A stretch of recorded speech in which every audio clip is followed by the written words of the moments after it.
एक क्वेश्चन दिया है 2016 के अंदर है CSN में, ए मैन सेलिंग ये 3 article, 3 article A B C लिया एंड गेन ऑफ 10% ए को, बेनिफिट 20 बी को और लॉस हुआ 10 सी को। ठीक है, breaks even when the combined selling price of the A और C are consider whereas the gain of 5%। When the combined selling price of the B or C are considered, what is the fixed net loss of gain of the sale of the all article? यानी कि तीनों article का gain और loss बताना है। ठीक है, हमने ये बताना है। ऑप्शन ये दिए गए हैं। ठीक है, हमने देखा अज्यूम करना पड़ेगा इसमें कि ए की प्राइस, बी का प्राइस और सी का प्राइस तीनों का हमने 100 मान लिया। ठीक है, अब गेन हुआ ए का सेलिंग प्राइस में 10% का, इसमें दिया गया है। ठीक है, ए का में 10% का है। ठीक है, तो ए का 10% सो कितना होगा, 110 होगा। और बी का में दिया गया 20%। ठीक है, बी में दिया गया 100 की चीज़ थी तो 20% और गेन हो गया उसका, तो 120 की चीज़ होगी। और सी में दिया गया 10% लॉस का। ठीक है, 10% लॉस हो गया।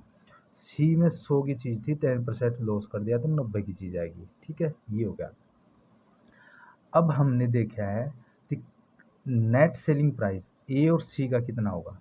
ठीक है, कंबाइन के अंदर है तो 110 था, ए का था और सी का था कितना था, 90 था, तो 200 की चीज़ होगी।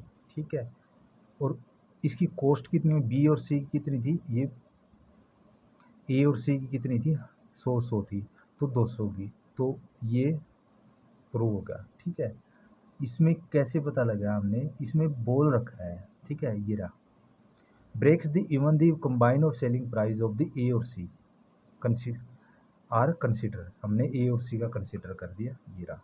ठीक है, ए और सी का ले लिया, 110 और 90 200 हो गया, और कॉस्ट कितनी थी, बी ए और सी की 100 होगी। ये प्रूव हो गया भाई, दोनों परफेक्ट हैं। ठीक है, अब देर क्या है, सेलिंग प्राइस बी और सी का, इसमें देखो बी और सी का 120 रुपये की थी और बेची, और 90 की दूसरी सी बेची, तो 210 हो गया। और कॉस्ट कितनी थी बी और सी की, 100 और 100 200 हो गया। तो इसका मतलब क्या है, इसमें क्वेश्चन में दिया गया है। ठीक है, जो बी और सी कंबाइन किया, सेलिंग प्राइस किया, कंसिडर किया। ठीक है, हिज नेट लॉस और गेन, इसमें ये बताया है विद 5% ऑफ द कंबाइन और selling of price of the B और सी, यानी 5% का गेन हुआ है, बेनिफिट है। देखो इसमें दोनों के अंदर बी सी के अंदर 120 था, 90 था, 210 हो गया। और दोनों सेलिंग की कितनी थी, खरीदी कितनी की थी, 100 की और 100 की 200 की। तो 200 पे कितना है, 10% है, तो 100 पे कितना होगा, 5%, यानी कि ये भी प्रूव हो रहा है। ठीक है, इसमें 5% का ये रहा, ये क्वेश्चन में दिया गया selling price of B C का। ठीक है, ये भी प्रूव हो रहा है, तो ये दोनों हो गया। अब हमने देखा है जो डाटा लिया था हमने, जो 100 का लिया, 110 का, 120 का और 90 का। ठीक है, तो वह सारे प्रूव हो रहे हैं, दोनों गेन और लॉस ऑफ आर्टिकल प्रूव हो रहे हैं। ठीक है, हमने देखा टोटल कॉस्ट देखी हमने, ए की और बी की और सी की 100 थी, 300 की थी टोटल कॉस्ट। अब क्या है, सेलिंग कितनी बेची हमने, ए और बी सी के आर्टिकल, 110 का बेचा, 120 का बेचा और 90 का बेचा, 320 का। अब हमने टोटल गेन और लॉस बताना है तीनों आर्टिकल का, जब इकट्ठे इकट्ठे का। ठीक है, 300 का था टोटल, और 320 का बन गया, 100 पर कितना होगा, एक्स कर कितना होगा, इसको मल्टीप्लाई कर दे आप स्ट्रिंग क्रॉस करके, तो एक्स 300 हो गया, 320 और 100। ठीक है, इसकी एक्स की वैल्यू निकाल लेंगे तो ये इस साइड ले जाएंगे, 320/100 और 300, तो 20 तो 20 को इसको और इसको काटेंगे तो 106 रुपये की होगी, 0.66, यानी कि 100 की चीज़ थी वो 106 रुपये 66 पैसे की हो जाएगी।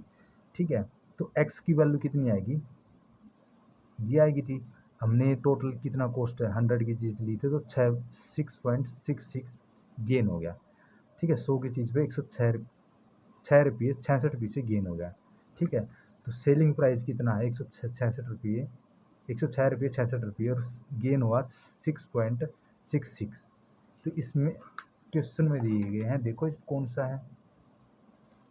10% हो सकता है गेन, 20% हो सकता है, 10.66 गेन हो सकता है और 6.66% गेन। तो ये डी इसका ऑप्शन है, देखा करेक्ट इसका। तो ऐसे एक क्वेश्चन दिया गया, ये CSIR में 2016 में आया था।